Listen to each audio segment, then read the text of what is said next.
커피는 여자년이 타야지라며 머리에 커피를 부은 여성이 사실은 자신을 지휘할 신임 3스타 군단장이었던 통쾌한 참교육 이야기입니다.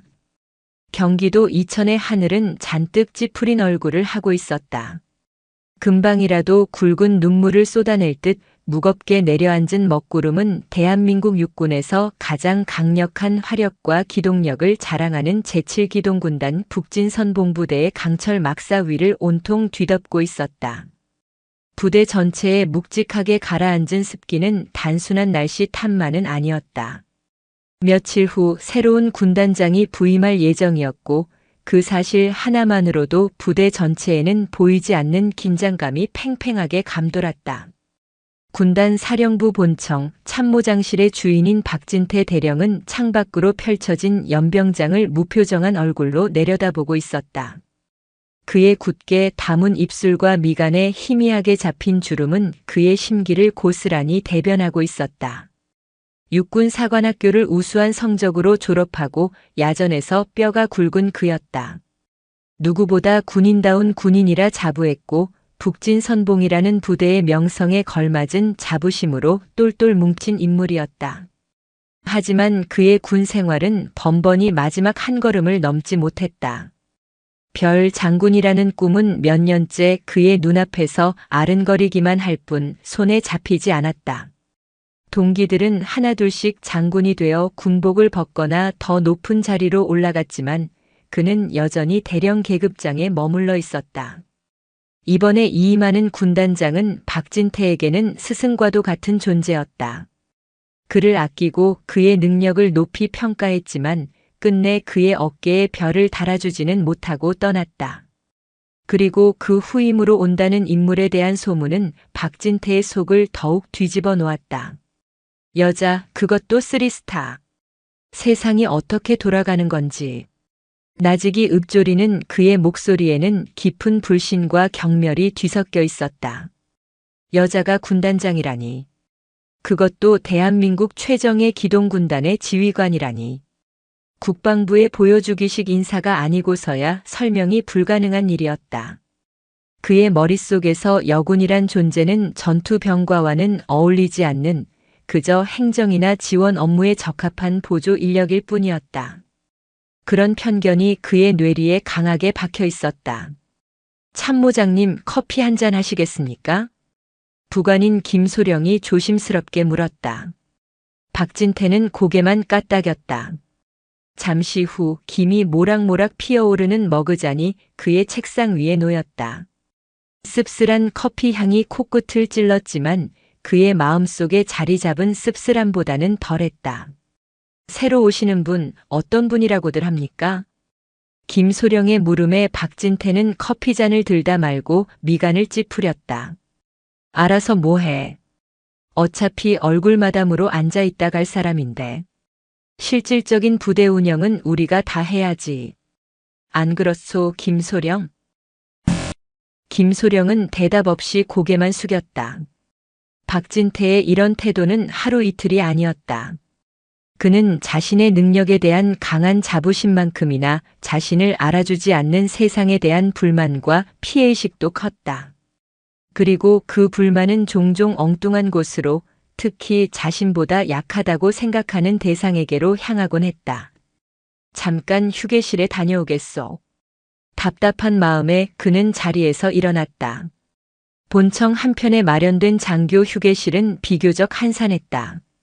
궂은 날씨 탓에 대부분의 장교는 자신의 사무실에 틀어박혀 있었다. 박진태는 자판기 버튼을 눌러 따뜻한 커피를 한 잔 더 뽑았다. 창가 쪽 소파에 몸을 기대고 앉아 막 커피를 한 모금 마셨을 때였다. 휴게실 구석, 평소에는 잘 사용하지 않는 낡은 소파에 한 여자가 앉아 있는 것이 눈에 들어왔다. 단정한 검은색 정장 차림. 군인으로 보이지는 않았다. 그렇다고 군무원 같지도 않았다. 처음 보는 얼굴이었다. 아마 새로 들어온 행정병이거나 어디 민간업체에서 파견 나온 직원일지도 모른다고 박진태는 생각했다. 무엇보다 그의 심기를 거스른 것은 그녀의 태도였다. 그녀는 손에 따뜻한 커피가 담긴 머그잔을 든 채 너무나도 태연하게 창밖을 내다보고 있었다. 마치 제 집 안방에라도 온 사람처럼. 여기가 어디라고 감히. 장성들과 고급 장교들이 이용하는 이 신성한 휴게실에서 저 젊은 여자가 저토록 편안한 자세로 커피를 마시고 있는 모습은 박진태의 심기를 건드리기에 충분했다. 그의 안 그래도 삐딱했던 마음에 불이 붙었다. 그는 자리에서 일어나 여자에게로 성큼성큼 다가갔다. 그의 구둣발 소리가 조용한 휴게실에 유난히 크게 울렸다. 여자는 인기척을 느꼈는지 천천히 고개를 돌렸다. 꾸밈 없는 얼굴, 깊이를 알 수 없는 차분한 눈빛이 박진태를 향했다. 박진태는 여자의 얼굴을 위아래로 훑어보며 비아냥거리는 투로 말했다. 웬 여자년이 여기서 팔자 좋게 커피를 마시고 있어? 그의 입에서 나온 첫마디는 명백한 시비이자 모욕이었다. 여자년이라는 단어에는 상대를 철저히 깔아뭉개려는 의도가 다분했다. 하지만 여자는 조금도 당황한 기색이 없었다. 그녀는 그저 조용히 박진태를 바라볼 뿐이었다. 그 침착한 태도가 박진태를 더욱 화나게 만들었다. 못 들었어? 여기가 어디라고 내년 같은 게 들어와서 농땡이를 피우냐는 말이야. 소속이 어디야? 어느 부서에서 뭘 하는 년인데 간덩이가 부어도 단단히 부었구나. 여전히 여자는 말이 없었다. 그녀의 침묵은 박진태에게 굴복이 아닌 무시로 받아들여졌다. 분노가 머리끝까지 치밀어 오른 그는 한 걸음 더 다가가 명령하듯 말했다. 보아하니 커피는 잘 타게 생겼는데 당장 내 커피도 한 잔 타와. 제일 진하고 달게. 어서. 그 순간 여자의 입이 처음으로 열렸다. 나지막하지만 그 어떤 고함보다도 단단하고 날카로운 목소리였다. 싫습니다. 뭐? 인연이 지금 뭐라고 짓거린 거야? 박진태는 제 귀를 의심했다.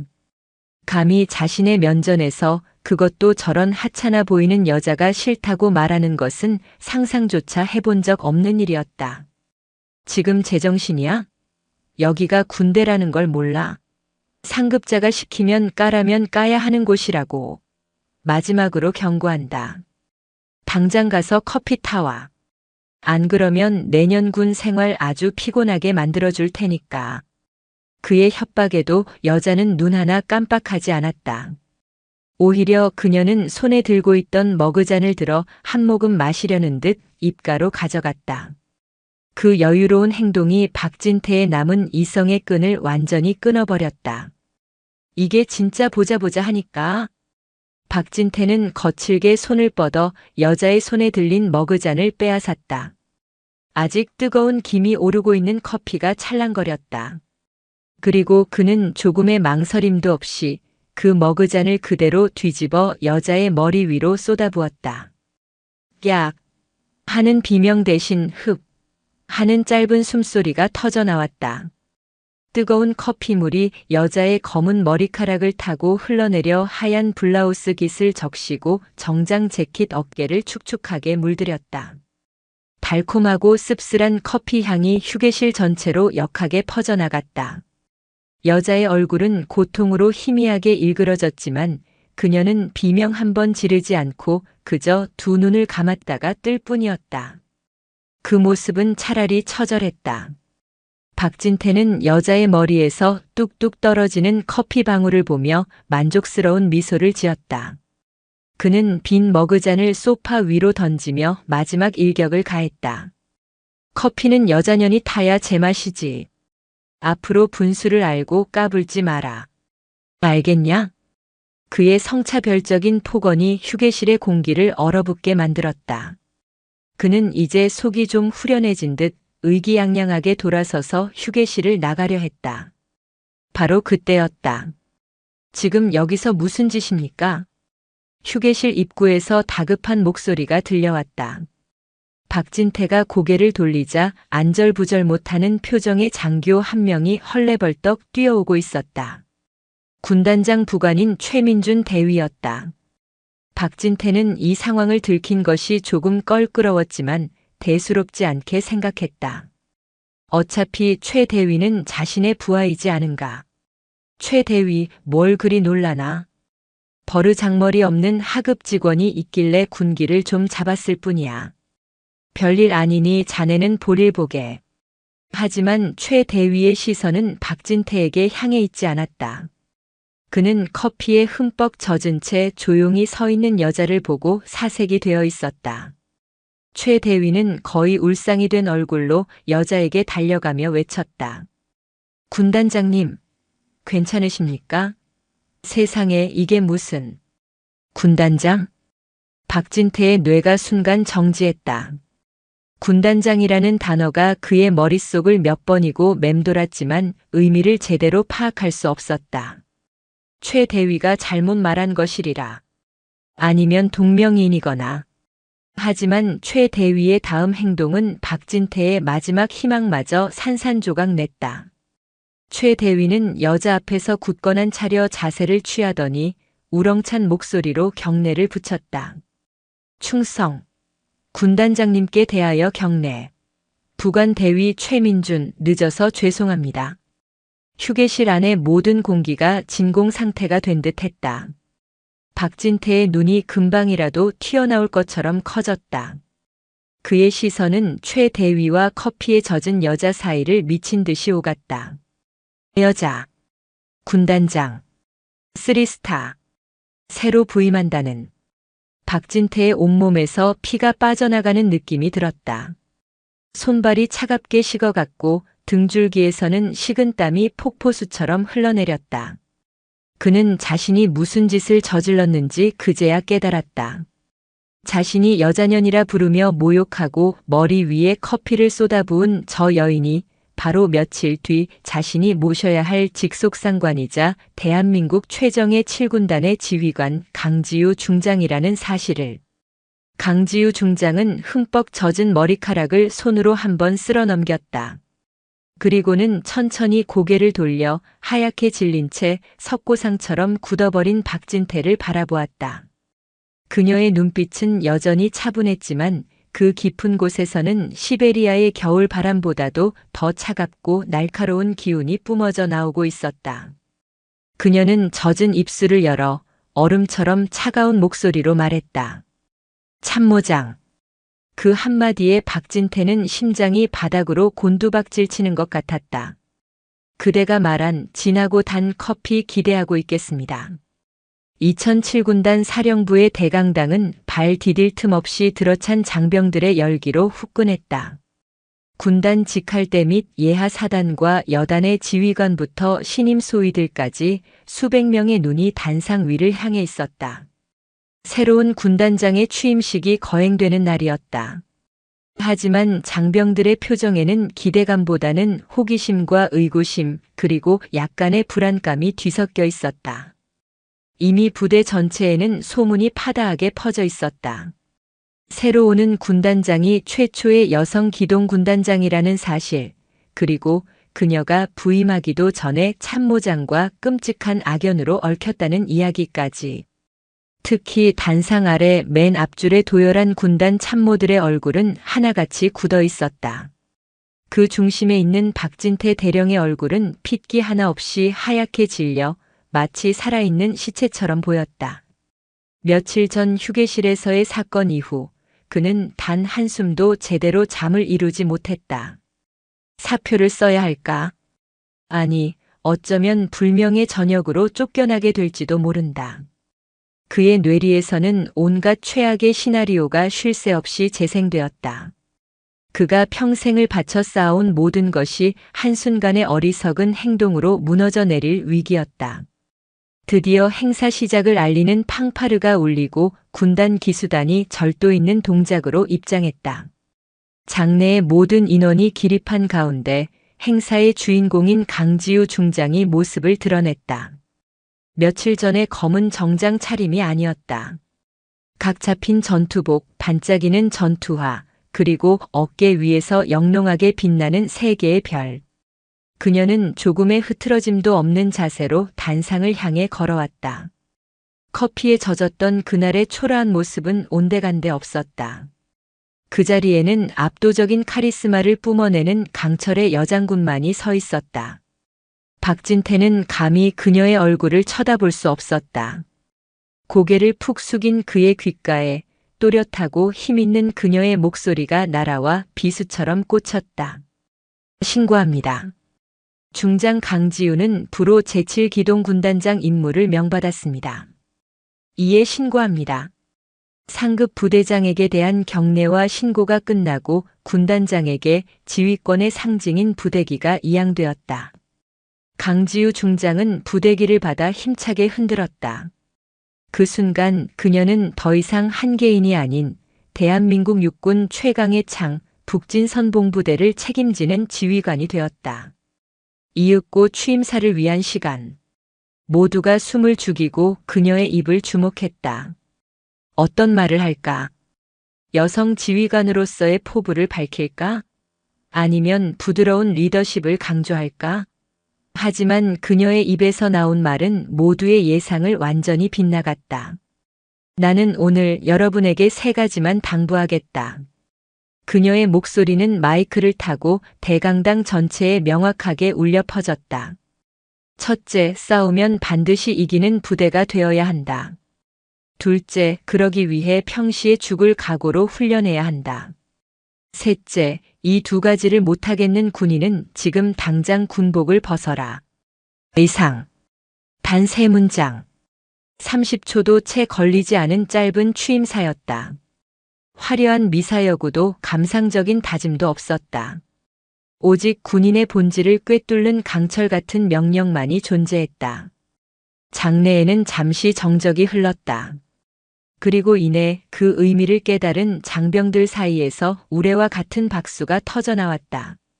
그 박수 소리는 마치 강지우라는 새로운 용광로에 7군단이라는 강철이 담금질되는 소리처럼 우렁찼다. 하지만 박진태에게 그 박수 소리는 자신의 사형 선고를 알리는 소리처럼 들렸다. 그녀는 자신에게 개인적인 복수를 할 생각조차 없는 것처럼 보였다.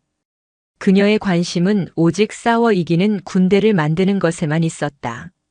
자신 같은 존재는 그녀의 원대한 목표를 향한 길에 놓인 작은 돌멩이 치워버리면 그만인 하찮은 장애물에 불과할지도 모른다는 생각에 그는 더욱더 깊은 절망에 빠졌다. 취임식이 끝나자마자 강지우 중장은 곧바로 군단 지휘통제실로 향했다. 그리고는 단 한순간의 쉴 틈도 없이 군단 주요 직위자들을 소집해 첫 작전 회의를 주재했다. 현 시간부로 군단 작전 회의를 시작한다. 작전 참모, 적 위협 평가부터 보고하도록. 작전 참모인 이준서 대령이 긴장한 표정으로 브리핑을 시작했다. 그는 군단이 오랫동안 유지해온 방어 작전 계획과 적의 예상 공격 축선, 그리고 아군의 대응 절차에 대해 유창하게 설명했다. 군단 내에서는 최고의 작전통으로 인정받는 그였다. 브리핑은 완벽에 가까웠다. 적어도 강지우 중장이 입을 열기 전까지는 그랬다.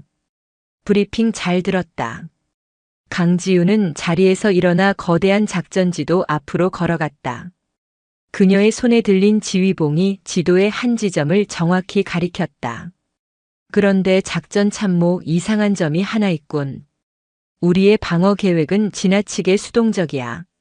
적이 이곳과 이곳을 돌파할 것이라고 예상하고 거기에 맞춰 병력을 배치하고 예비대를 운용하는 방식. 이건 20년 전이나 지금이나 바뀐 게 없는 구시대적 발상 아닌가? 예. 이준서 대령의 얼굴이 당혹감으로 물들었다. 군단의 작전 계획은 수많은 전문가가 오랜 시간에 걸쳐 완성한 거의 완벽에 가깝다고 평가받는 것이었다. 그런데 부임한 지 몇 시간도 되지 않은 새로운 지휘관이 그 근간을 흔들고 있었다. 적들이 정말 우리가 예상한 길로만 올 것이라고 확신하나? 만약 적 지휘관이 우리보다 한 수 위라면? 우리의 예상을 비웃으며 전혀 다른 곳으로 주력을 투입한다면 어떻게 할 거지? 그때 가서 허둥지둥 예비대를 돌릴 건가? 이미 전선은 붕괴된 후일 텐데. 그녀의 지적은 날카롭고 정확했다. 지휘 통제실에 모인 참모들 사이에서 술렁임이 일었다. 강지우는 말을 이었다. 전쟁은 기다리는 것이 아니라 만드는 것이다.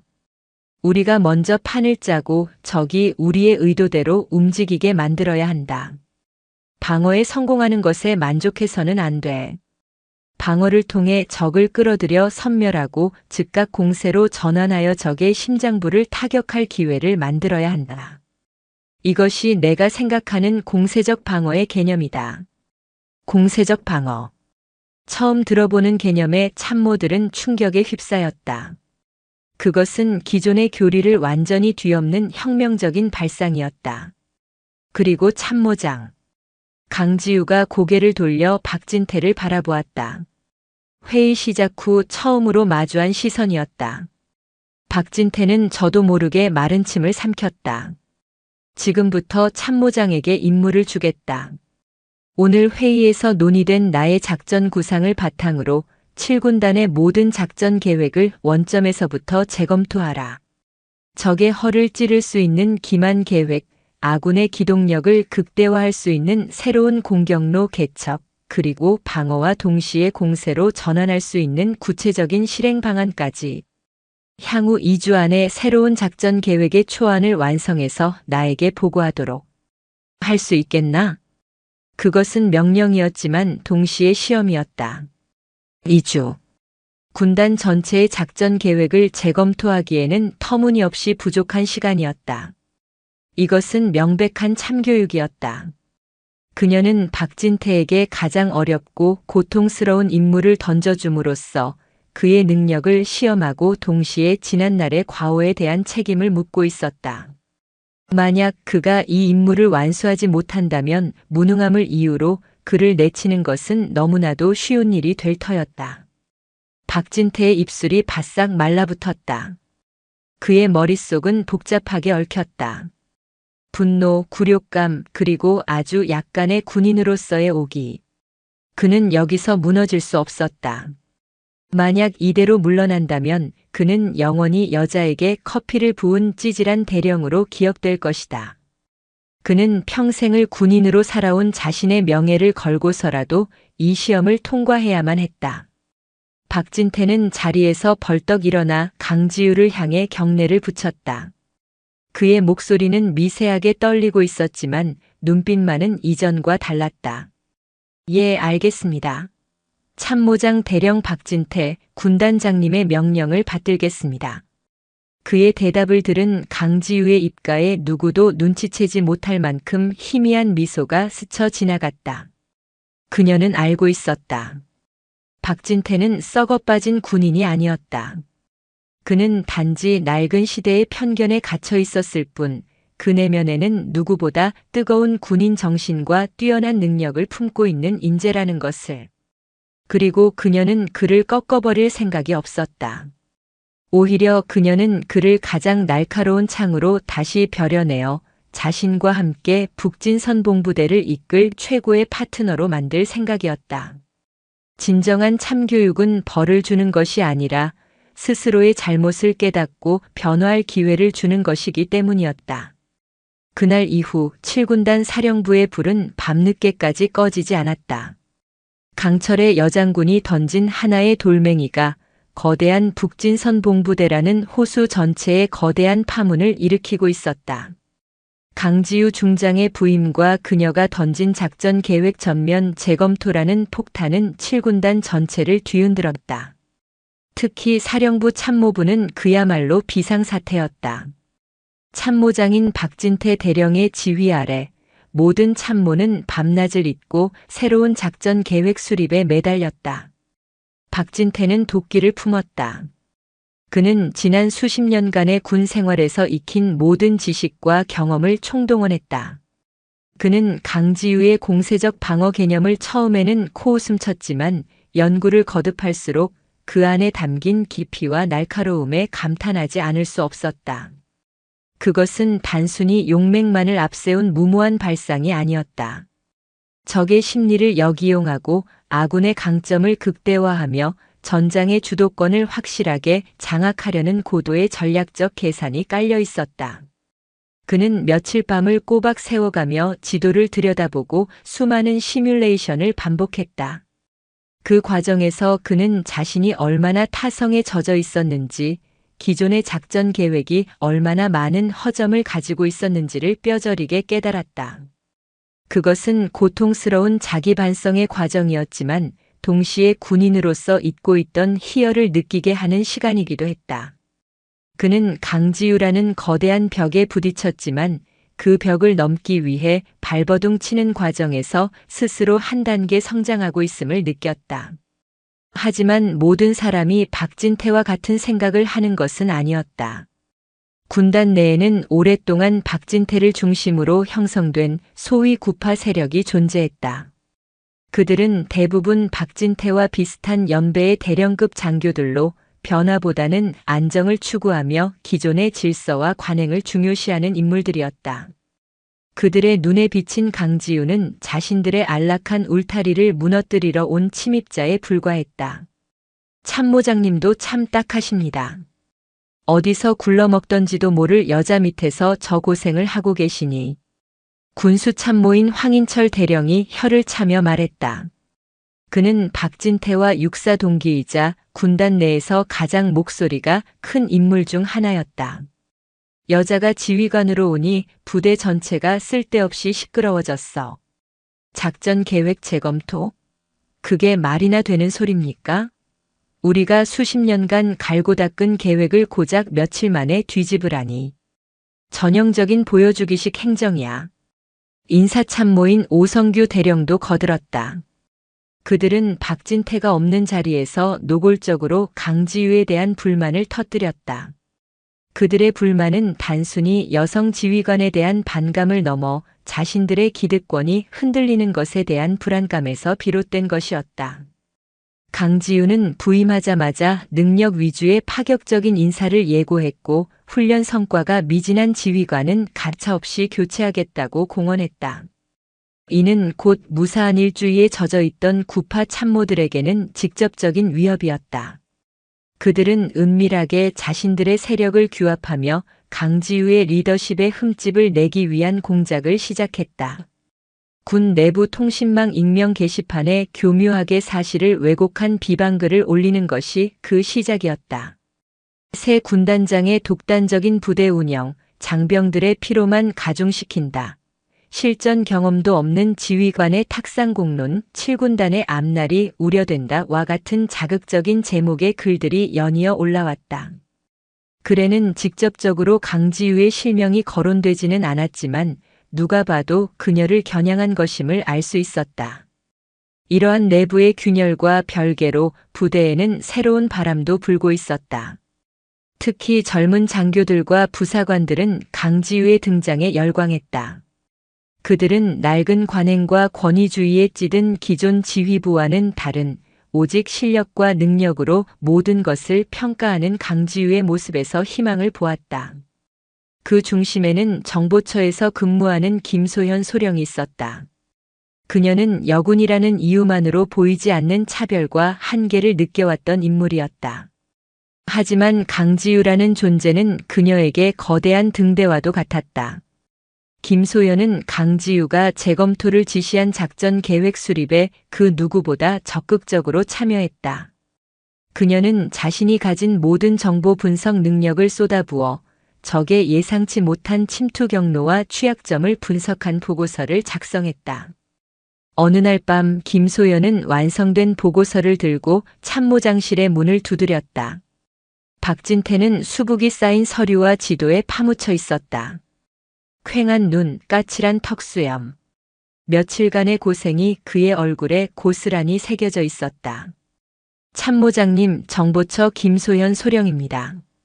새로운 적 위협 평가 관련해서 보고 드릴 것이 있습니다.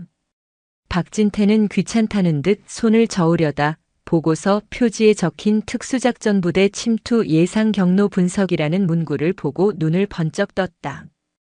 그것은 바로 그가 밤새 고민했지만 뾰족한 답을 찾지 못하고 있던 부분이었다. 들어와서 보고해봐. 김소연은 떨리는 마음을 가다듬고 자신이 분석한 내용을 브리핑하기 시작했다. 위성 사진과 통신 감청 정보 그리고 지형 분석 데이터를 종합하여 기존에는 전혀 예상하지 못했던 새로운 루트를 통해 적 특수부대가 아군 후방으로 깊숙이 침투할 가능성이 있다는 것이 보고의 핵심이었다. 그녀의 분석은 논리정연했고 근거 자료는 명확했다. 브리핑이 끝났을 때 박진태는 한동안 아무 말도 하지 않았다. 그는 김소연의 보고서를 몇 번이고 다시 읽어보았다. 그의 얼굴에는 놀라움과 함께 복잡한 감정이 스쳐 지나갔다. 자신이 그토록 무시하고 편견을 가졌던 여군이, 그것도 젊은 소령 계급의 장교가 군단 전체의 작전 계획을 뒤흔들 수 있는 핵심적인 정보를 가져온 것이다. 이 분석 김소령 혼자서 한 건가? 예, 그렇습니다. 훌륭하군. 박진태의 입에서 나온 칭찬은 진심이었다. 그는 처음으로 자신의 편견에 균열이 가는 것을 느꼈다. 군인은 계급이나 성별이 아니라 능력으로 말하는 존재라는 것을 그는 새삼 깨닫고 있었다. 이 보고서는 내가 직접 군단장님께 보고하겠다. 수고했어. 그날 이후 박진태는 김소연을 비롯한 젊은 장교들을 새로운 시각으로 바라보기 시작했다. 그는 그들의 신선한 아이디어와 열정을 적극적으로 수용하여 새로운 작전 계획에 반영했다. 그의 지휘 아래 7군단 참모부는 서서히 하나의 팀으로 거듭나고 있었다. 낡은 생각에 사로잡혀 있던 구파 참모들은 점차 소외되었고 능력과 열정을 가진 새로운 인재들이 그 자리를 채워나갔다. 그리고 마침내 약속된 2주가 지났다. 박진태는 밤샘 작업으로 붉게 충혈된 눈을 한 채 수십 페이지에 달하는 새로운 작전 계획 보고서를 들고 군단장실의 문을 열었다. 강지우는 그를 기다리고 있었다는 듯 차분한 표정으로 그를 맞았다. 보고 준비됐나, 참모장? 예, 군단장님. 박진태는 지난 2주간의 결과물을 그녀의 책상 위에 올려놓았다. 그것은 단순히 그녀가 시킨 숙제를 마지못해 끝낸 결과물이 아니었다.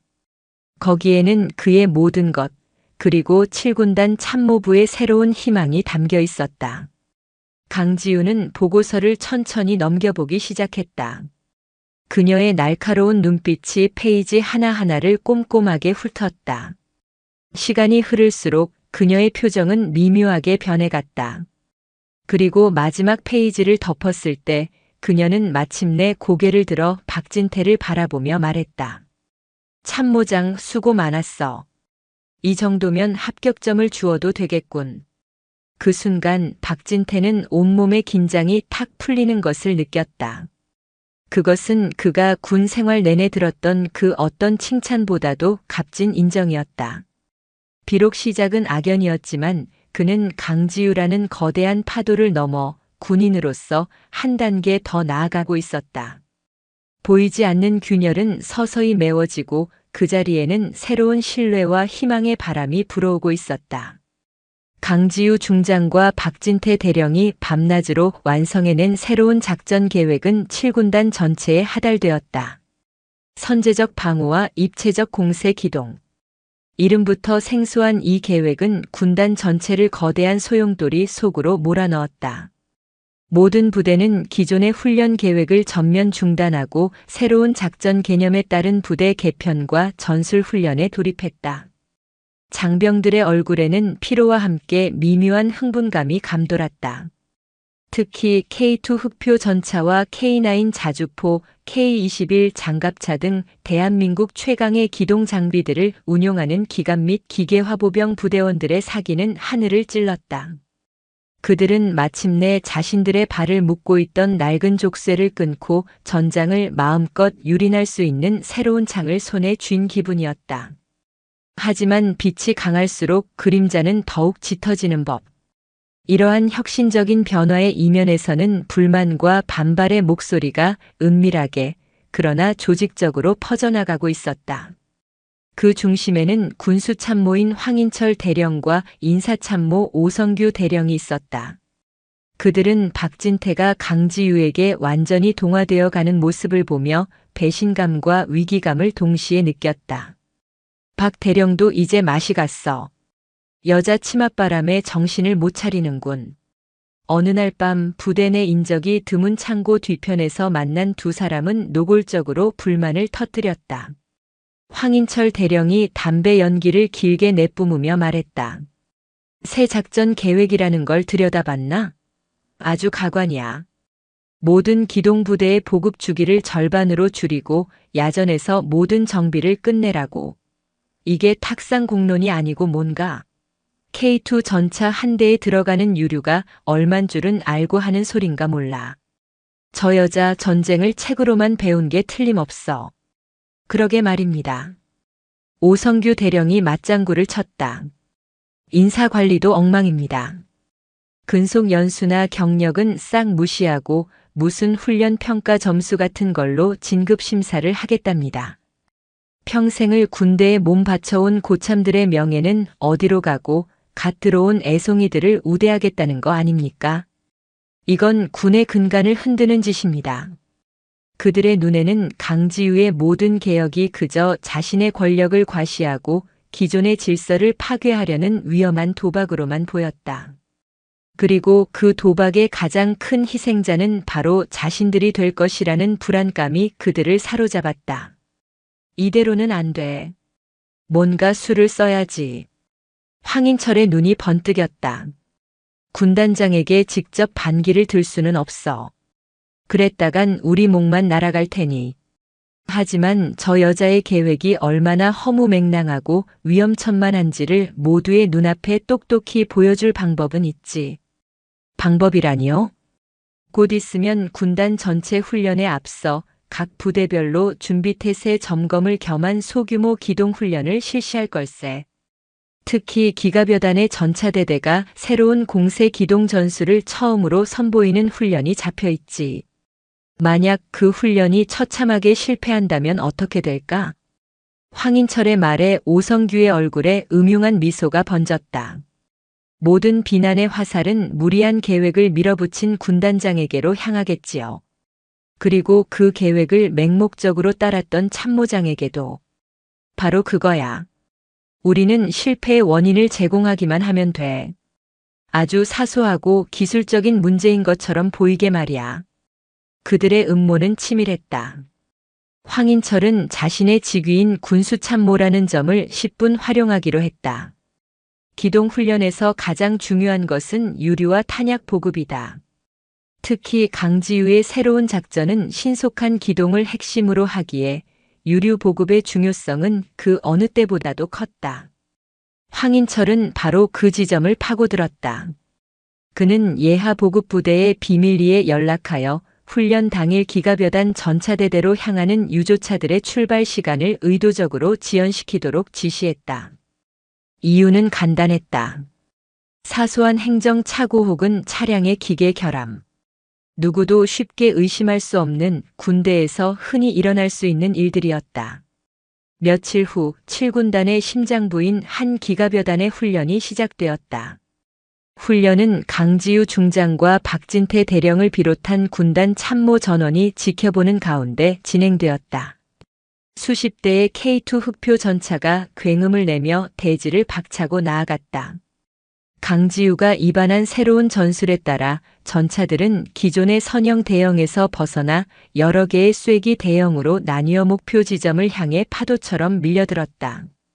그 모습은 가히 압도적이었다. 지켜보는 참모들의 입에서 저절로 감탄사가 터져나왔다. 박진태는 지휘 텐트 안에서 작전 상황판을 바라보며 만족스러운 표정을 지었다. 모든 것이 계획대로 순조롭게 진행되고 있었다. 강지우의 전략적 구상과 자신의 실무적 경험이 완벽한 조화를 이루어내고 있는 순간이었다. 하지만 그 평화는 오래가지 않았다. 훈련 시작 1시간이 지났을 무렵 다급한 무전이 지휘 텐트를 갈랐다. 여기는 알파 대대. 여기는 알파 대대. 현재 위치 독수리 고지 통과. 예정된 지점에서 재보급을 시도했으나 보급 차량이 도착하지 않았음. 반복한다. 보급 차량이 도착하지 않았음. 현재 잔여 유류로는 추가 기동이 불가함. 청천벽력 같은 보고였다.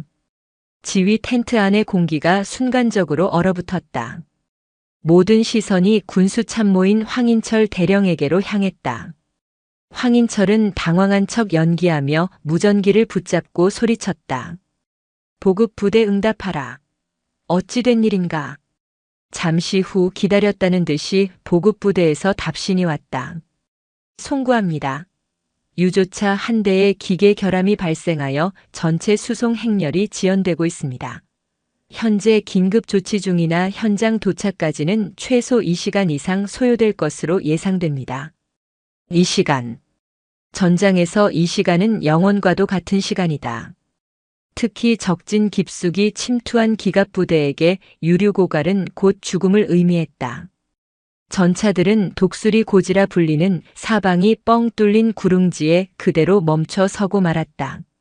최신의 K2 전차 수십 대가 움직이지 못하는 고철 덩어리가 되어 적의 공격에 무방비로 노출된 셈이었다.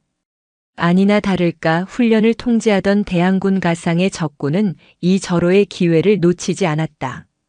대항군의 공격 헬기와 포병 부대가 독수리 고지에 멈춰 선 알파 대대를 향해 무자비한 모의 공격을 퍼부었다.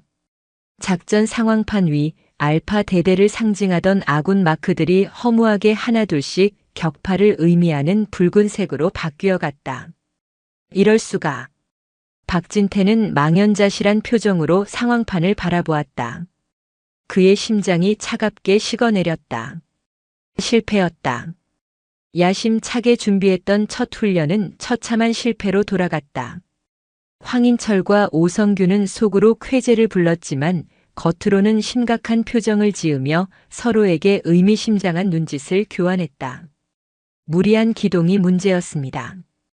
보급 능력을 고려하지 않은 채 너무 깊숙이 전진한 것이 화근입니다.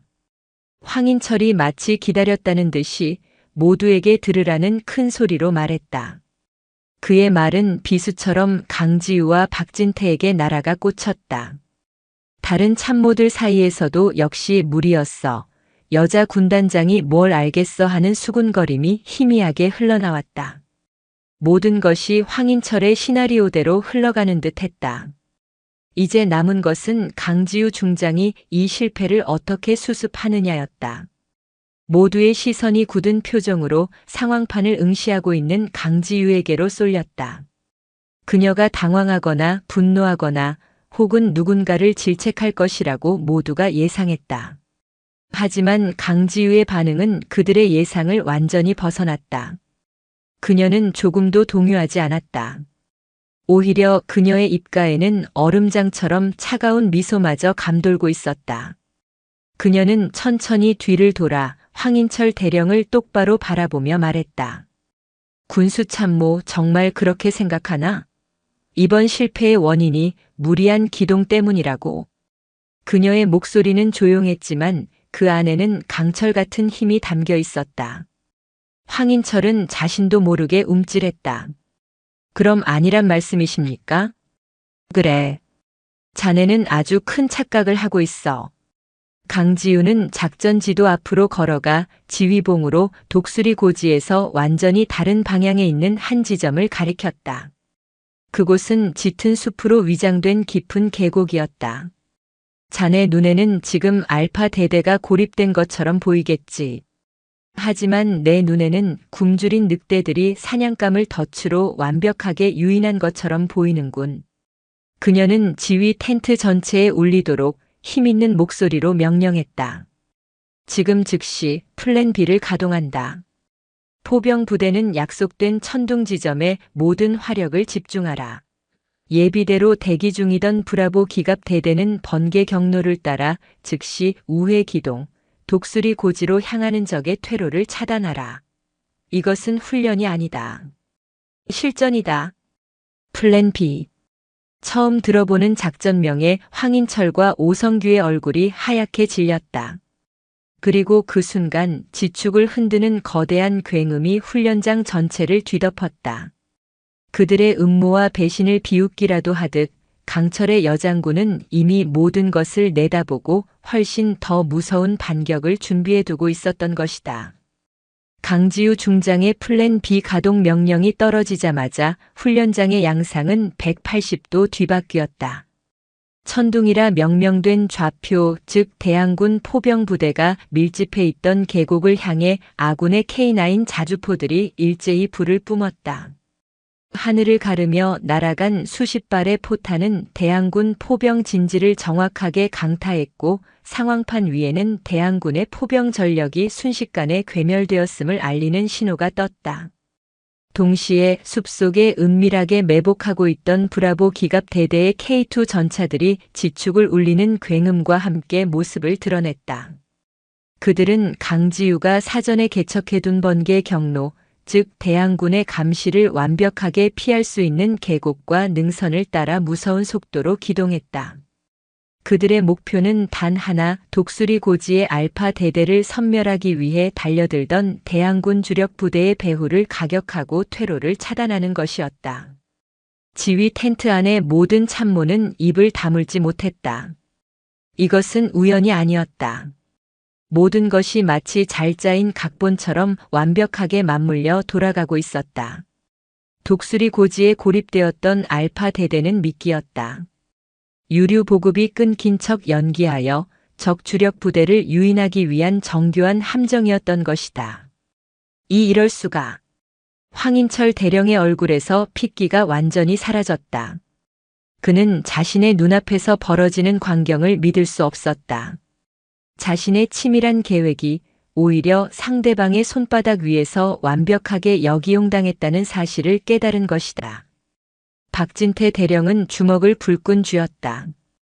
그는 강지우의 진짜 의도를 그제야 완벽하게 이해했다. 그녀는 처음부터 내부의 적이 존재할 가능성을 염두에 두고 있었다.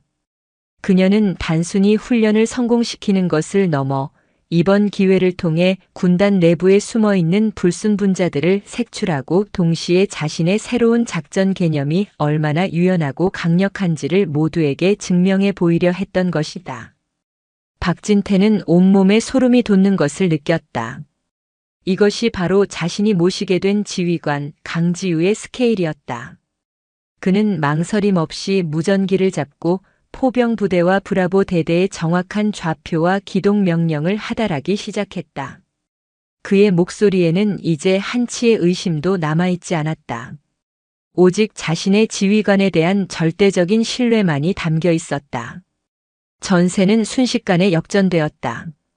배후를 기습당한 대항군은 혼란에 빠졌고 퇴로마저 차단당한 채 도간에 든 쥐 신세가 되었다. 바로 그때 기적 같은 일이 벌어졌다. 독수리 고지에 멈춰 서 있던 알파 대대의 K2 전차들이 하나둘씩 다시 포효하며 엔진을 가동하기 시작한 것이다.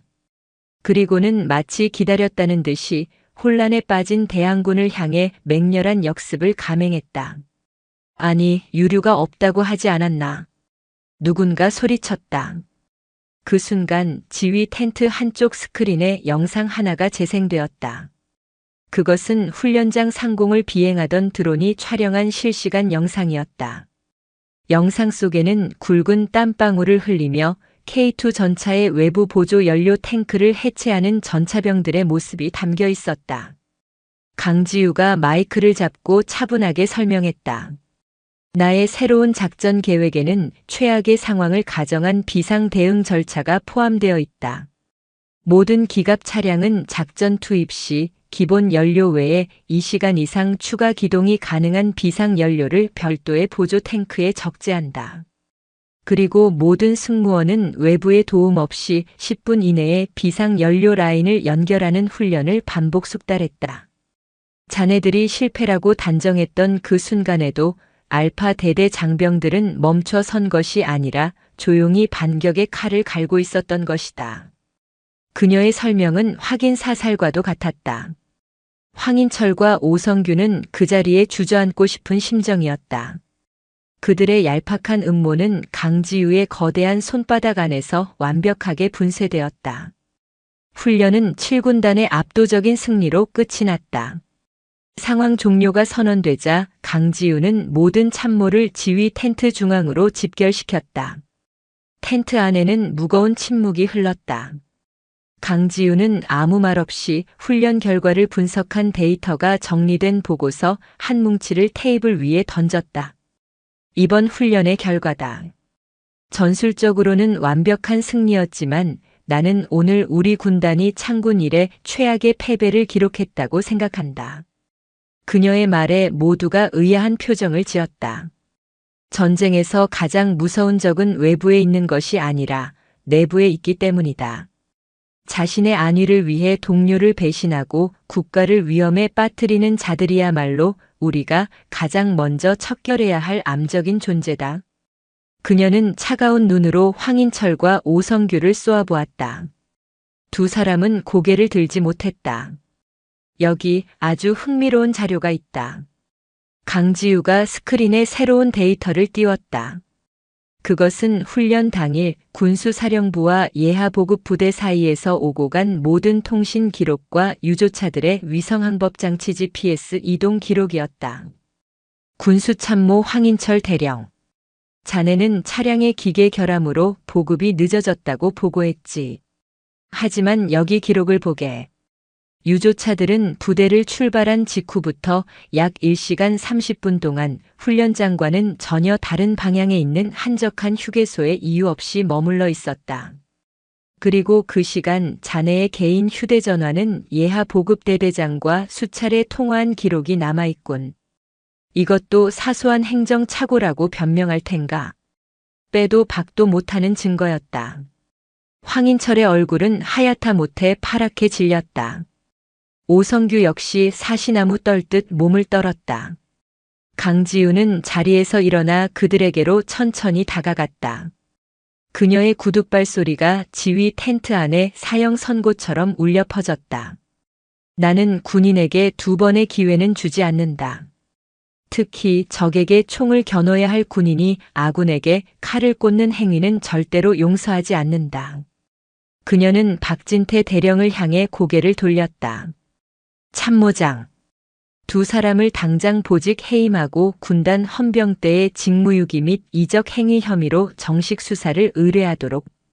한 점의 의혹도 남기지 말고 이번 사건의 배후와 전모를 철저하게 밝혀내라. 예, 알겠습니다.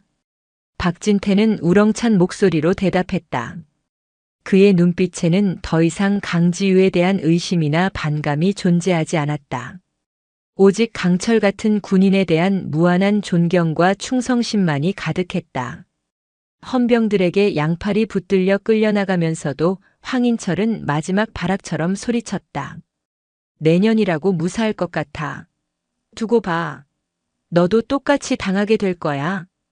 하지만 그의 저주는 그 누구의 마음에도 가닿지 못했다. 참모들은 경멸과 분노가 뒤섞인 눈으로 그를 쳐다볼 뿐이었다. 강철은 두드릴수록 더욱 단단해지는 법이다. 내부의 반란을 성공적으로 진압한 강지우의 리더십은 오히려 이전보다 더욱 견고해졌으며 7군단은 하나의 강철 덩어리처럼 뭉치기 시작했다.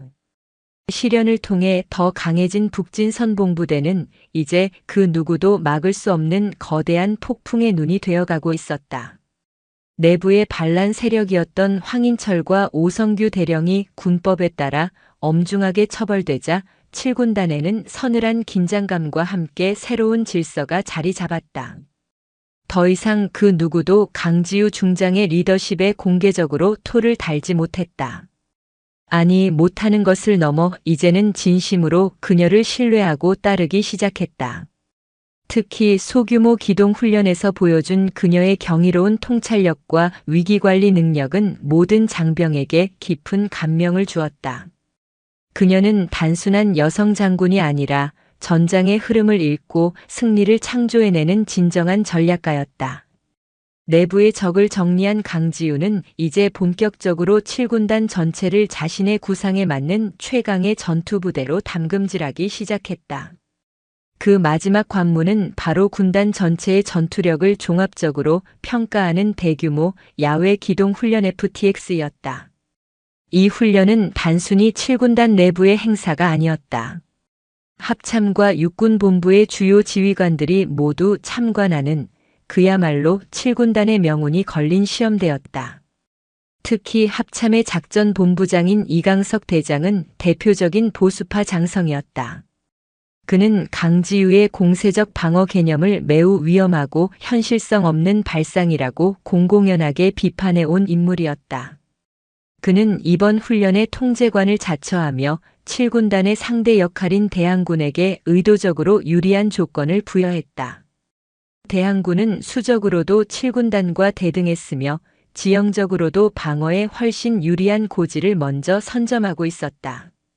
이강석 대장은 이번 기회에 강지우의 코를 납작하게 눌러 군의 근본은 결코 변해서는 안 된다는 것을 똑똑히 보여줄 생각이었다. 훈련이 시작되기 전날 밤 7군단 지휘 텐트에는 무거운 공기가 흘렀다.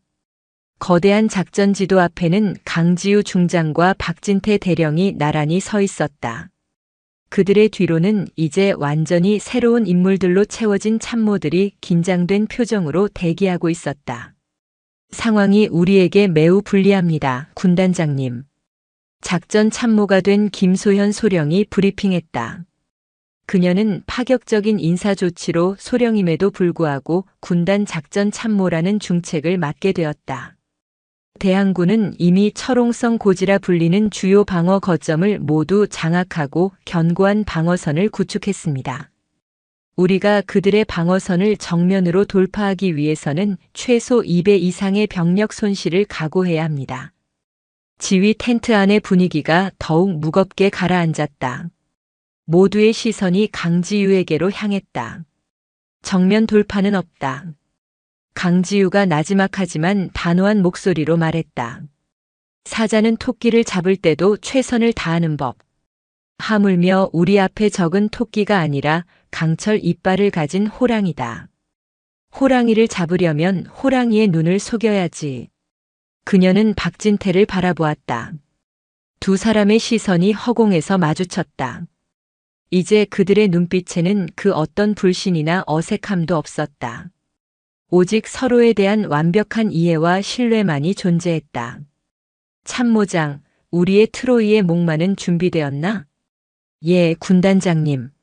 모든 준비를 마쳤습니다. 박진태가 미소를 지으며 대답했다. 훈련 당일 새벽. 짙은 안개가 자욱한 훈련장. 모두의 예상을 깨고 7군단은 주력 부대인 기갑여단을 동원해 대항군의 주 방어선인 철옹성 고지를 향해 정면 공격을 감행했다. 이 모습을 지켜보던 합참 통제부의 이강석 대장은 콧방귀를 뀌었다.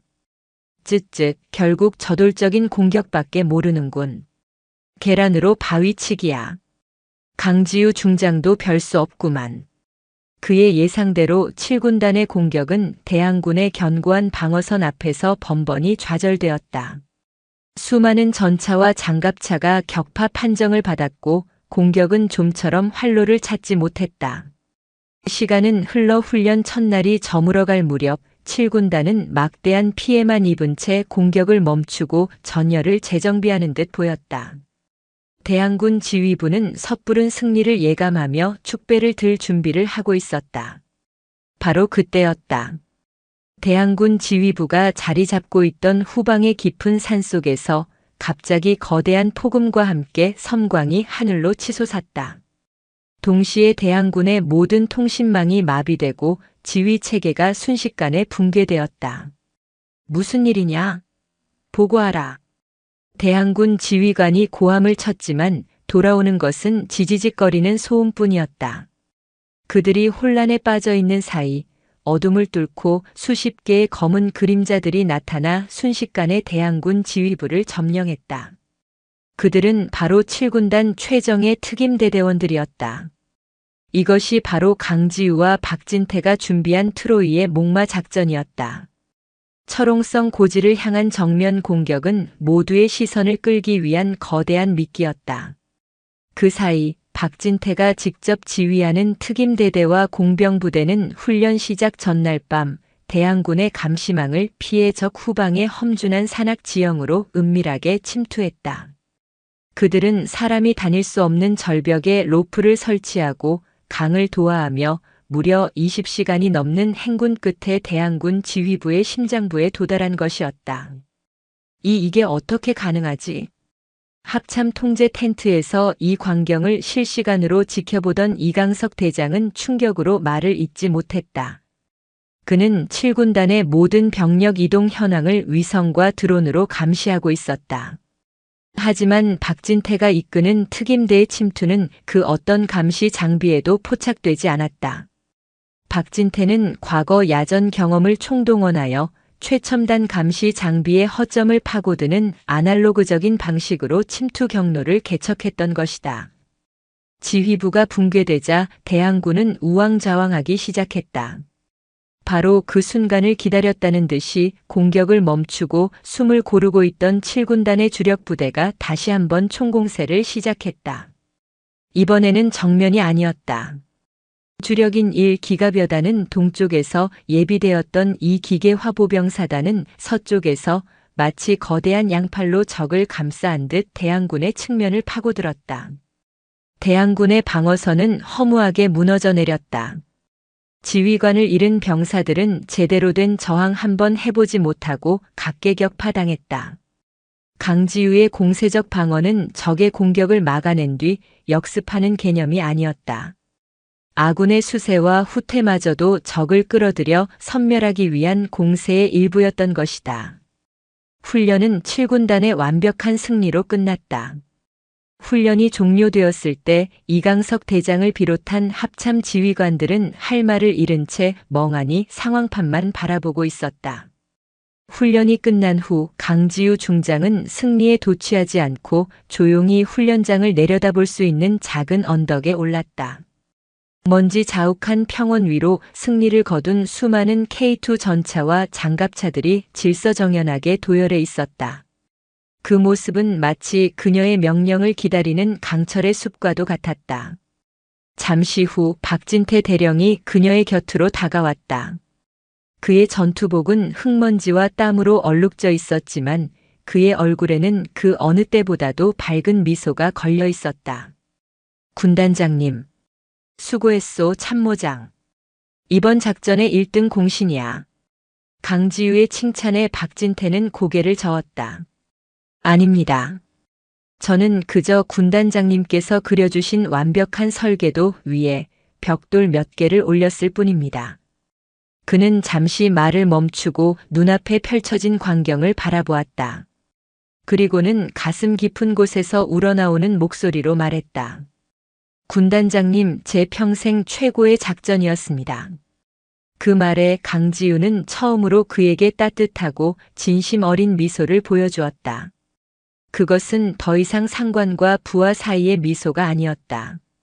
생사를 함께하는 전우이자 서로의 능력을 존중하는 파트너의 미소였다. 혹독한 담금질을 통해 마침내 하나가 된 지휘관과 참모장. 그리고 그들을 중심으로 강철처럼 뭉친 북진 선봉부대. 그들은 이제 북쪽을 향해 겨눠진 대한민국에서 가장 날카롭고 강력한 창끝이 되어 있었다. 그리고 그 창끝이 진짜 빛을 발해야 할 순간이 서서히 다가오고 있었다. 대규모 야외 기동 훈련 FTX의 7군단의 압도적인 승리로 막을 내린 후 부대에는 폭풍이 지나간 뒤의 고요함과 같은 평온이 찾아왔다. 하지만 그 평온은 나태함이나 안일함이 아니었다. 그것은 혹독한 담금질을 거친 강철만이 가질 수 있는 묵직하고 자신감 넘치는 평온이었다. 장병들은 이제 자신의 지휘관을 그리고 동료를 무엇보다 자기 자신을 믿게 되었다. 강지우 중장이 부임한 지 불과 몇 달 만에 북진선봉부대는 이름뿐만이 아닌 실질적인 대한민국 최강의 창으로 다시 태어난 것이다. 강지우는 훈련의 성과에 도취하지 않았다. 오히려 그녀는 더욱 집요하게 훈련의 모든 과정을 복기하며 미비점을 찾아내고 개선 방안을 수립했다. 그녀의 집무실 불은 연일 자정이 넘도록 꺼지지 않았다. 박진태 대령 역시 마찬가지였다. 이제 완벽하게 강지우의 오른팔이 된 그는 그녀의 전략적 구상을 현실로 구현해내는 최고의 야전 지휘관이었다. 그는 군단 전체의 행정과 작전 시스템을 새로운 공세적 방어 개념에 맞춰 일사불란하게 재편했다. 두 사람의 완벽한 호흡 아래 7군단은 거대한 하나의 유기체처럼 움직이기 시작했다. 김소현 소령이 이끄는 정보처는 군단의 눈과 귀 역할을 훌륭하게 수행했다. 그들은 최첨단 감시 장비와 전통적인 정보 분석 기법을 결합하여 이전과는 비교할 수 없을 정도로 신속하고 정확하게 적의 동향을 파악해냈다. 7군단은 이제 그 어떤 도발 징후도 사전에 감지하고 대비할 수 있는 능력을 갖추게 되었다. 그러던 어느 가을 오후였다. 청명한 하늘 아래 평화롭기 그지없던 중부전선. 7군단이 관할하는 섹터의 최전방 비무장지대 DMZ에서 사건이 터졌다. 북한군 수색대 한 개 분대가 군사분계선 MDL을 의도적으로 넘어온 것이다. 단순한 월선이 아니었다. 그들은 완전 무장을 한 채 매우 공격적인 대형으로 남하하고 있었다. 즉각 우리 군의 경고 방송과 경고 사격이 이어졌지만 그들은 아랑곳하지 않고 오히려 우리 측 지피 감시 초소를 향해 조준 사격을 가하기 시작했다. 전군의 실제 상황 발령. 전군의 실제 상황 발령. 7군단 사령부 지휘통제실에 요란한 경보음이 울려 퍼졌다. 평화롭던 분위기는 순식간에 얼어붙었고 모든 참모는 자신의 전투 위치로 달려갔다. 거대한 스크린에는 DMZ 상공의 감시 드론이 보내오는 실시간 영상이 떴다. 교전은 이미 시작되고 있었다. 상황 보고. 전투복으로 갈아입은 강지우가 지휘통제실로 들어서며 외쳤다. 그녀의 목소리는 얼음처럼 차가웠지만 조금의 흔들림도 없었다. 현재 시각 적 수색대 한 개 분대 MDL 월선 아군 지피에 사격을 가하며 도발 중. 아군 대응 사격으로 현재 교전 중이며 의학. 보고를 하던 작전 참모 김소현 소령의 목소리가 비명으로 바뀌었다. 바로 그 순간 스크린 속 지피 주변에서 거대한 섬광과 함께 흙먼지가 하늘로 치솟았다. 포격입니다. 적이 지피를 향해 포격을 시작했습니다. 적의 76.2 해안포 포탄이 정확하게 지피를 강타했다. 통신 두절. 지피에서 근무하던 우리 장병들의 생사를 확인할 길이 없었다. 지휘통제실은 순식간에 분노와 충격에 휩싸였다. 이것은 단순한 국지적 도발이 아니었다. 명백한 정전협정 위반이자 용납할 수 없는 침략 행위였다. 군단장님 즉시 대응 포격을 명령해 주십시오. 포병 여단장이 붉어진 눈으로 외쳤다. 하지만 강지우는 섣불리 움직이지 않았다. 그녀는 불길한 예감에 휩싸였다. 너무 이상했다. 고작 수색대 한 개 분대를 미끼로 포격 도발을 감행한다. 북한군의 전형적인 수법이긴 하지만 무언가 석연치 않았다. 마치 일부러 우리의 시선을 이곳 최전방 지피에만 쏠리게 하려는 의도가 느껴졌다. 아니나 다를까 합참으로부터 긴급 지령이 내려왔다. 현 시간부로 7군단은 모든 군사 행동을 중지하고 현 방어선을 고수할 것. 과잉 대응으로 상황을 악화시키지 말 것. 반복한다. JCS 합참의장의 별도 명령이 있기 전까지 절대 도발에 응하지 말 것. 합참의 지시는 예상대로였다. 그들은 언제나 확전 가능성을 우려해 소극적인 대응을 우선시했다. 하지만 강지우의 머릿속에서는 경고등이 미친 듯이 울리고 있었다. 이것은 소극적으로 대응해서 끝날 문제가 아니었다. 정보처 지금 즉시 모든 감시 자산을 총동원해라. 특히 적 포격 원점 너머 후방 5km에서 10km 지역을 집중적으로 감시하도록. 열상 감시장 BTOD 다목적 탐지 레이더 공중 정찰기까지 동원할 수 있는 건 전부 동원해. 뭔가 다른 게 있을 거야. 강지우의 명령에 김소현 소령은 즉시 정보 분석관들을 독려했다. 그들은 미친 듯이 데이터를 분석하고 수백 장의 위성 및 정찰 사진을 판독하기 시작했다. 그 사이 북한은 2차 포격 도발을 감행했다. 이번 포탄들은 지피를 넘어 민간 인출입통 제선민통선 근처 야산에 떨어졌다. 직접적인 인명피해는 없었지만 이는 명백히 민간 지역을 위협하는 심리적 압박이었다. 합참은 여전히 인내하고 또 인내하라는 명령만 반복하고 있었다. 지휘 통제실의 모든 장교는 답답함에 주먹을 부르짖었다. 지금 이 순간에도 최전방에서는 우리 장병들이 피를 흘리고 있을 터였다. 그때였다. 찾았습니다. 군단장님. 김소현 소령이 다급하게 외쳤다. 그녀는 스크린에 여러 장의 사진과 데이터를 띄웠다. 조금 전 촬영한 고해상도 열상 위성 사진입니다. 적 포격 원점 후방 약 7km 지점, 평소에는 비어있던 계곡의 위장막 아래에서 다수의 미세한 열원과 지진파가 감지되었습니다. 그리고 이것은 김소연은 스크린에 또 다른 데이터를 띄웠다. 그것은 몇 달 전 국군정보사령부에서 전군에 배포한 신형 방사포 발사대의 재원 데이터였다. 감지된 여론의 패턴과 지진파의 파형이 북한이 최근 실전 배치한 것으로 알려진 300신형 방사포의 유압식 발사대 기동 패턴과 98% 일치합니다. 그들의 목표는 지피가 아니었습니다. 지피 포격은 우리의 시선을 끌기 위한 기만술, 즉 미끼였습니다. 지휘 통제실 전체에 섬뜩한 침묵이 흘렀다. 300신형 방사포. 일명 강철비라 불리는 한 번의 발사로 축구장 수십 개 넓이를 초토화시킬 수 있는 가공할 위력의 대량 살상무기. 만약 그들이 방사포를 발사한다면 군부대는 물론이고 인근 민간 도시인 포천 시내까지도 그 사정권에 들어갈 수 있었다. 그들의 진짜 목표는 포천의 무고한 시민들이었을지도 모른다. 모든 퍼즐이 맞춰졌다. 강지우는 주먹을 꽉 쥐었다. 손톱이 손바닥을 파고드는 고통이 느껴졌지만 심장이 얼어붙는 듯한 공포에 비하면 아무것도 아니었다. 이제 그녀 앞에는 두 가지 선택만이 남았다.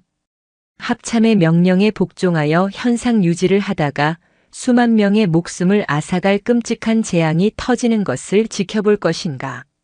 아니면 합참의 명령을 정면으로 위반하고 군인으로서의 모든 것을 걸고 보이지 않는 적을 향해 선제 타격을 감행할 것인가. 시간이 없었다. 적의 방사포는 이미 발사 준비에 들어갔을 터였다. 1분, 아니 1초가 아까운 순간이었다. 강지우는 천천히 고개를 들어 자신의 곁을 지키고 서 있는 박진태 대령을 바라보았다.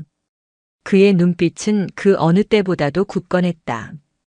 그는 아무 말도 하지 않았지만 그의 눈빛은 분명히 말하고 있었다. 군단장님, 저는 당신을 믿습니다. 어떤 결정을 내리시든 끝까지 함께하겠습니다. 강지우는 결심했다.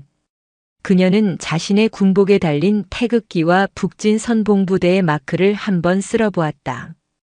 그리고는 지휘 통제실 전체에 울려 퍼지는 강철처럼 차갑고 단호한 목소리로 명령을 내리기 시작했다. 정전의 땅 위에 피할 수 없는 폭풍이 몰려오고 있었다. 지금부터 나의 명령을 전한다. 이 시간부로 7군단은 합참의 통제에서 벗어나 지휘관의 고유 권한에 따라 위기 대응 작전 강철 폭풍을 개시한다. 강지우 중장의 선언에 지휘 통제실의 모든 공기가 얼어붙었다. 합참의 명령을 정면으로 거부하는 것. 그것은 군인에게는 사형 선고나 다름없는 명백한 항명이었다. 하지만 그 순간 그 자리에 있던 그 누구도 이의를 제기하지 않았다. 그들은 모두 알고 있었다. 이것이 자신들의 목숨과 국민의 생명을 지킬 수 있는 유일한 길이라는 것을. 작전 참모는 즉시 합참 지휘 통제실에 통보하라. 통보 내용 전문 현 시간부로 7군단은 자위권 수호를 위해 관할 구역 내의 명백한 위협 요소에 대한 선제적 타격을 개시함. 모든 책임은 군단장인 내가 진다. 통보 후 즉시 모든 통신을 차단하라. 그들의 간섭을 받을 시간이 없다. 예, 알겠습니다. 김소현 소령은 망설임 없이 명령을 수행했다. 그녀는 합참에 간결하게 전문을 타전한 뒤 모든 외부 통신 라인을 끊어버렸다. 이제 7군단은 외부로부터 완벽하게 고립되었다. 거대한 강철의 섬이 된 것이다. 강지우는 작전지도 앞으로 걸어가 불타는 눈으로 참모들을 돌아보았다. 우리의 목표는 적의 포격 원점이 아니다. 그 뒤에 숨어있는 독사 300방사포 여단이다. 정보처는 지속적으로 적의 위치를 추적하고 포병은 모든 화력을 목표 지점에 집중할 준비를 하라. 이것은 보복이 아니다. 예방이다. 단 한 발의 포탄도 우리 영토에 떨어지기 전에 적의 발사대 자체를 잿더미로 만들어버린다. 그녀의 목소리에는 조금의 흔들림도 없었다. 그 압도적인 카리스마에 모든 참모는 자신의 두려움을 잊고 오직 명령을 수행해야 한다는 사명감에 불타올랐다. 참모장. 예, 군단장님. 박진태가 한 걸음 앞으로 나섰다. 자네에게 공군과의 협조를 포함한 작전의 총괄 지휘를 맡기겠다. 내가 직접 포병 화력 운용을 통제하겠다. 할 수 있겠나? 목숨을 걸고 임무를 완수하겠습니다. 박진태는 조금의 망설임도 없이 대답했다. 그의 심장은 미친 듯이 뛰고 있었다. 두려움 때문이 아니었다. 군인으로서 자신의 모든 것을 걸고 싸울 수 있는 일생일대의 순간을 맞이했다는 희열 때문이었다. 그는 즉시 공군작전 사령부 공작사의 비상직통 라인을 연결했다. 여기는 육군 7군단 참모장이다. 현재 중부 전선에서 심각한 적 도발이 발생했다. 합참의 승인을 기다릴 시간이 없다. 즉각 F-35 스텔스 편대를 출격시켜 우리가 제공하는 좌표에 정밀 타격을 가해주길 바란다. 이것은 대한민국 국민의 생명이 걸린 문제다. 수화기 너머의 공군 지휘관은 잠시 침묵했다. 육군 부대의 독단적인 요청. 절차상으로는 있을 수 없는 일이었다. 하지만 박진태의 목소리에 담긴 절박함과 확신은 그를 움직였다. 알겠다. 5분 내로 번개들이 그대들의 하늘을 지켜줄 것이다. 좌표를 전송하라. 기적 같은 협조였다. 이제 모든 준비는 끝났다. 전 포병부대 사격 준비. 강지우가 직접 포병지휘 시스템 BTCS 마이크를 잡았다. 그녀의 목소리가 군단 예하의 모든 K9 자주포와 K239 천무 다연장 로켓 부대에 실시간으로 울려 퍼졌다. 목표 적 300방사포 진지. 발사 방식은 TOTTIM이 안타것, 동시탄 착사격. 단 한순간에 모든 것을 끝낸다. TOT 사격. 각기 다른 위치에 있는 수십, 수백 문의 포가 포탄의 비행시간까지 계산하여 모든 포탄이 정확히 같은 시간에 목표 지점에 떨어지도록 하는 최첨단 포격술이었다. 이를 위해서는 극도의 정밀함과 완벽한 팀워크가 필요했다. 그리고 지금의 7군단은 그것이 가능했다. 발사 5초 전. 4, 3, 2, 1 발사. 강지우의 명령과 함께 7군단이 보유한 모든 자주포와 다연장 로켓이 일제히 불을 뿜었다. 지축을 뒤흔드는 굉음과 함께 수백 발의 포탄과 로켓이 밤하늘을 붉게 물들이며 북쪽을 향해 날아올랐다. 그 모습은 마치 분노한 용이 토해내는 강철의 숨결과도 같았다. 그와 거의 동시에 대한민국 공군의 F-35 스텔스 전투기들이 음속을 돌파하며 적진 상공으로 진입했다. 그들은 적의 레이더망을 비웃으며 북한군의 초기 포격 진지를 향해 정밀 유도 폭탄을 투하했다. 적의 시선을 다시 한번 자신들에게로 돌려놓기 위한 완벽한 양동 작전이었다. 이제 남은 것은 기다림뿐이었다. 지휘 통제실의 모든 인원은 숨을 죽인 채 스크린만 바라보았다. 단 몇 분의 시간이 마치 몇 시간처럼 길게 느껴졌다. 만약 우리의 정보가 틀렸다면, 만약 선제 타격이 실패하고 적의 방사포가 발사된다면, 상상조차 하기 싫은 끔찍한 결과가 그들의 뇌리를 스쳤다. 드디어 정찰 위성이 보내온 첫 영상이 스크린에 나타났다. 처음에는 자욱한 연기와 먼지 때문에 아무것도 보이지 않았다. 하지만 잠시 후 연기가 거치고 드러난 광경에 지휘통제실 안에서는 나직한 탄성이 터져나왔다. 성공이었다. 완벽한 성공. 김소현 소령이 예측했던 바로 그 지점, 계곡 속에 위장되어 있던 북한군의 300방사포 진지는 그야말로 쑥대밭이 되어 있었다. 수십 대의 발사 차량들이 형체를 알아볼 수 없을 정도로 파괴되었고 곳곳에서 거대한 2차, 3차 폭발이 연쇄적으로 일어나고 있었다. 그것은 우리의 포탄이 그곳에 적재되어 있던 방사포탄들을 정확하게 유폭시켰다는 증거였다. 우리의 강철 폭풍은 적이 방아쇠를 당기기 직전 그들의 심장을 정확하게 꿰뚫어 버린 것이다. 해냈다, 우리가 해냈습니다. 누군가의 외침을 시작으로 지휘통제실은 열광의 도가니에 빠졌다. 장교들은 서로를 부둥켜 안고 환호했다. 그들은 상관의 명령을 어긴 항명 집단이 아니었다. 수많은 무고한 생명을 구한 진정한 영웅들이었다. 박진태는 벅차오르는 가슴을 안고 강지유에게 다가갔다. 그녀는 여전히 스크린을 바라보고 있었다. 기쁨에 들뜬 다른 이들과는 달리 그녀의 얼굴에는 깊은 안도감과 함께 무거운 책임감이 교차하고 있었다. 군단장님. 박진태가 그녀를 불렀다. 강지우는 천천히 고개를 돌렸다. 아직 끝난 게 아니야, 참모장. 그녀의 목소리는 차분했다. 우리는 전투에서는 이겼지만 이제부터는 더 힘든 싸움을 해야 할지도 몰라. 그녀의 말대로였다.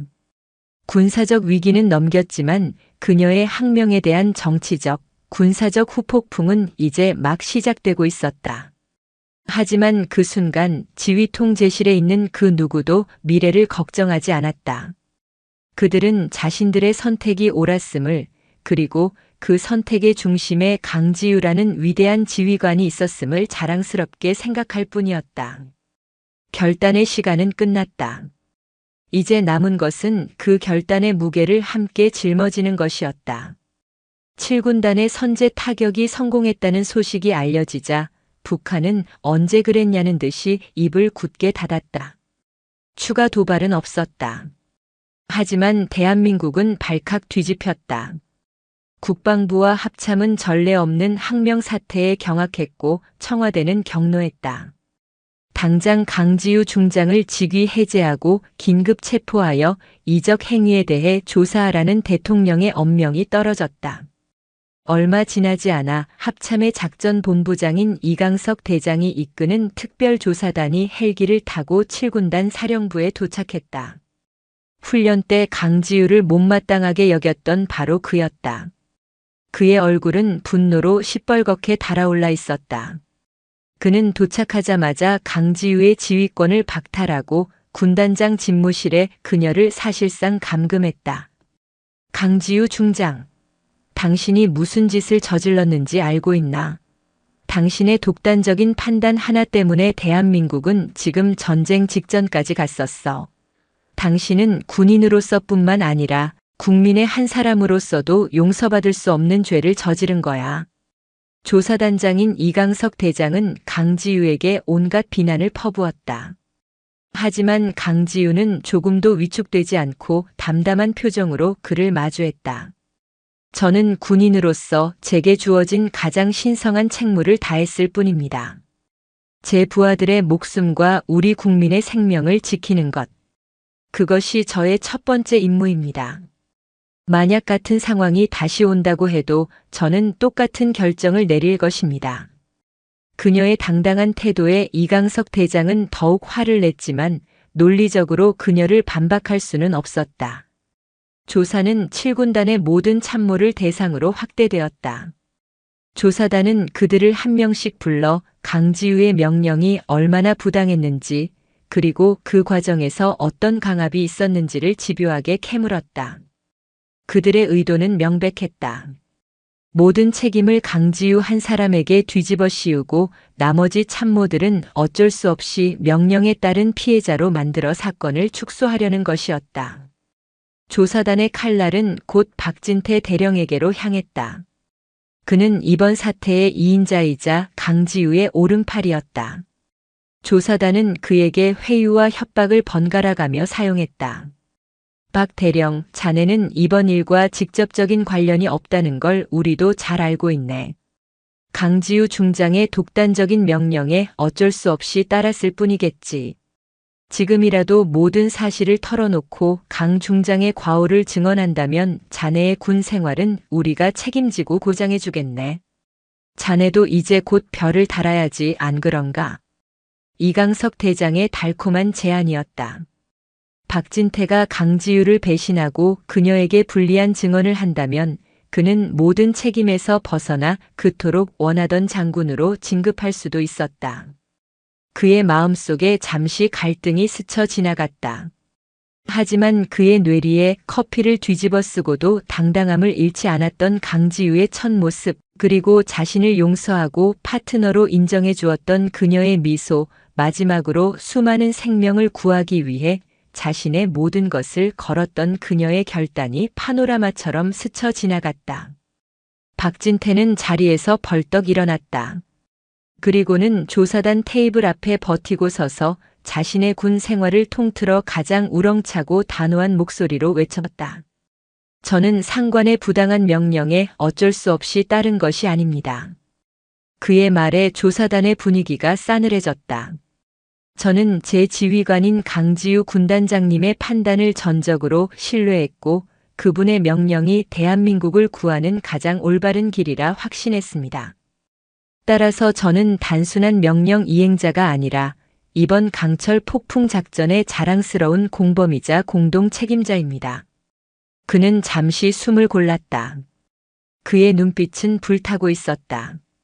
만약 저의 군단장님께서 군법에 따라 처벌을 받으신다면 저 역시 군복을 벗을 각오가 되어 있습니다.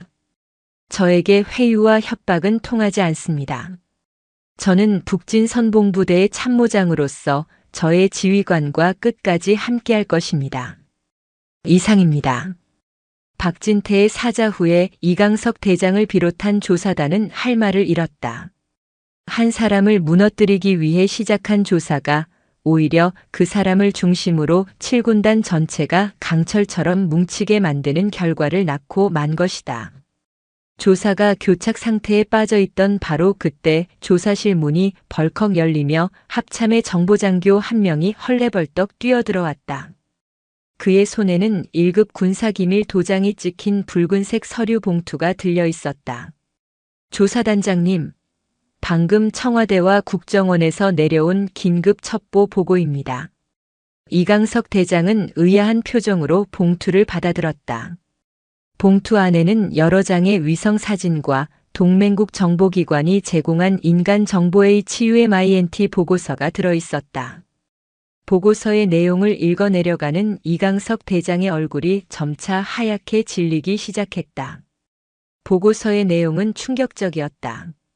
7군단이 선제 타격으로 파괴한 목표물은 단순한 300방사포가 아니었다.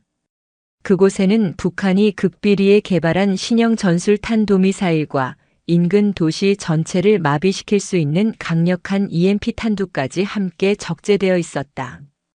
그들의 계획은 지피 도발로 남한 전체의 경계 태세를 발령시킨 뒤 혼란을 틈타 서울을 향해 EMP탄을 발사하여 국가 지휘 및 통신 체계를 완전히 마비시키려 했던 것이다.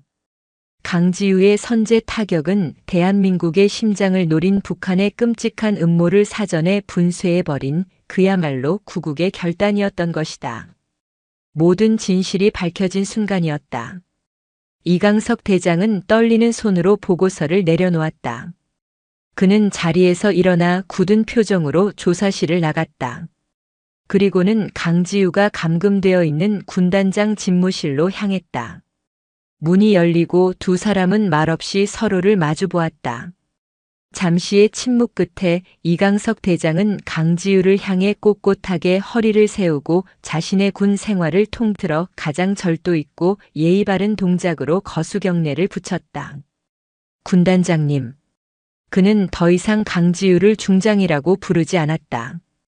진심을 담아 그녀의 직책인 군단장이라고 불렀다. 제가 틀렸습니다. 군단장님께서 대한민국을 구하셨습니다. 그것은 단순히 한 장성의 사과가 아니었다.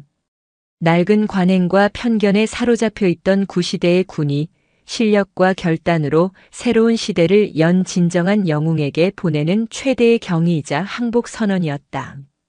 그날 저녁 대통령은 직접 대국민 담화를 발표하여 강지우 중장의 영웅적인 결단을 치하했고, 그녀는 항명의 위기에서 벗어나 대한민국을 구한 강철의 여장군으로 온 국민의 추앙을 받게 되었다. 강철의 이름으로 행해진 그녀의 신념과 결단은 마침내 가장 눈부신 빛을 발하며 대한민국 전체를 환하게 비추고 있었다. 대한민국은 강지우라는 이름의 신드롬에 휩싸였다. 그녀의 이야기는 단순한 군사적 성공을 넘어 하나의 거대한 서사가 되어온 국민의 가슴에 깊이 각인되었다. 신문 일면은 연일 강철의 여장군, 대한민국을 구하다라는 제목으로 도배되었고, 방송사들은 그녀의 결단을 다룬 특집 다큐멘터리를 긴급 편성했다. 그녀가 커피를 뒤집어 썼던 그날의 일화부터 내부의 반란을 지혜롭게 제압했던 일, 그리고 절체절명의 위기 속에서 자신의 모든 것을 걸고 강철 폭풍 작전을 감행했던 순간까지 그녀의 모든 행적은 살아있는 전설이 되어 퍼져나갔다.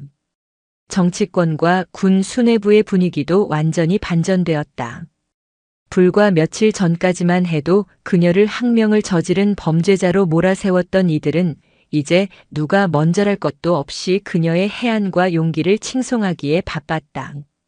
그녀가 주창했던 공세적 방어 개념은 더 이상 위험한 이론이 아니었다.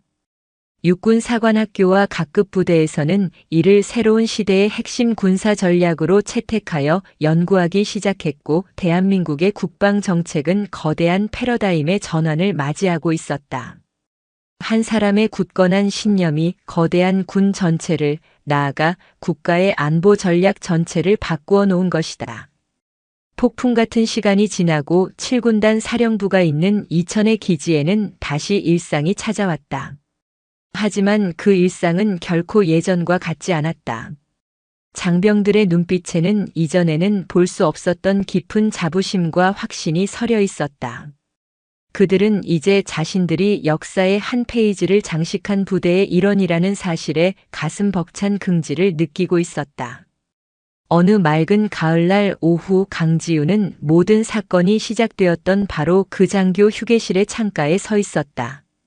모든 것을 집어삼킬 듯 쏟아지던 그날의 비는 온데간데 없고, 눈부신 햇살이 연병장을 황금빛으로 물들이고 있었다.